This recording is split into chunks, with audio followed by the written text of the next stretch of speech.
Pour comprendre l'activité de votre entreprise, vous vous demandez combien de clients différents ont commandé ce trimestre. Ou encore combien de jours d'activité ont eu lieu réellement sur cette période. C'est des questions qui sont simples, mais qui sont pas évidentes dans Excel dès que vous voulez compter des valeurs uniques avec une condition. C'est souvent assez compliqué, vous allez vous retrouver potentiellement à copier-coller dans une nouvelle feuille, à supprimer les doublons manuellement, ou à vous retrouver à faire un comptage à la main. Pour ceux qui connaissent SQL ou le langage DAX, vous vous dites qu'un compte distinct suffirait, mais le problème c'est que cette fonction elle n'existe pas dans Excel. La bonne nouvelle, c'est que même si elle n'existe pas dans Excel, en combinant 3 fonctions, vous pouvez en fait créer l'équivalent de ce compte distinct en quelques secondes. Et c'est ce qu'on va voir dans cette vidéo. Pour ce cas pratique, je me suis basée sur des données de vente, donc dans ce tableau-là, j'ai les données de vente de l'année en cours, et j'ai l'équivalent dans le tableau de droite, avec les données de vente de l'année précédente. Mon objectif, c'est d'obtenir pour chaque semaine le nombre de jours de vente associés et le nombre de clients uniques. J'ai toutes mes informations au niveau de mes sources puisque j'ai bien la notion de date, j'ai la notion de client et j'ai aussi récupéré la notion de semaine en utilisant la fonction numéro semaine. Donc pour moi, ce sont des données importantes pour comprendre mon activité. Parce que par exemple, sur la première semaine de 2026, je n'ai eu qu'une seule journée, donc le 2 janvier qui est tombé un vendredi. Tandis que l'année précédente, j'avais 2 journées, qui étaient le 2 et le 3, le jeudi et le vendredi. Donc forcément, ça va justifier un décalage de chiffre d'affaires. Pareil pour le nombre de clients uniques, c'est quand même une information qui est pertinente à savoir pour, bien sûr, son activité, puisque si on a plus de clients uniques, on peut aussi s'intéresser à la notion de panier moyen, on peut aussi avoir plus de chiffre d'affaires si on a plus de paniers uniques, etc. Donc pour obtenir ce résultat, les fonctions qu'on va combiner, ce sera les fonctions nbval, unique et filtre.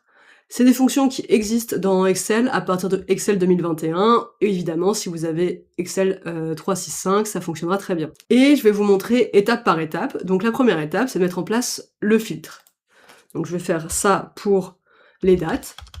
J'ajoute le filtre.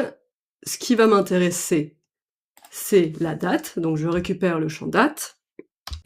Et ensuite, donc, j'indique le filtre que je souhaite appliquer. Donc, le filtre, en l'occurrence, donc, il est toujours sur la semaine, puisque c'est ça qui m'intéresse. Et donc, je vais indiquer au niveau de mon résultat que c'est cette cellule-là, puisque c'est celle qui contient la semaine.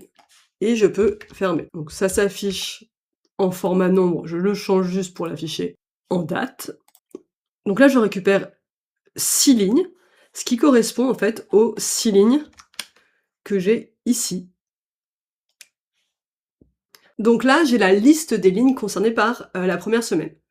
Ce que j'aimerais maintenant, c'est récupérer uniquement les valeurs uniques. Donc, en l'occurrence, il n'y en aura qu'une seule. Donc, je vais appliquer le même principe et je rajoute la formule unique qui va m'afficher une seule valeur.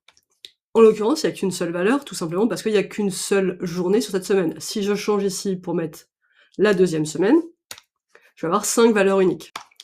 Et une fois que j'ai ça, je rajoute simplement le comptage par nbval.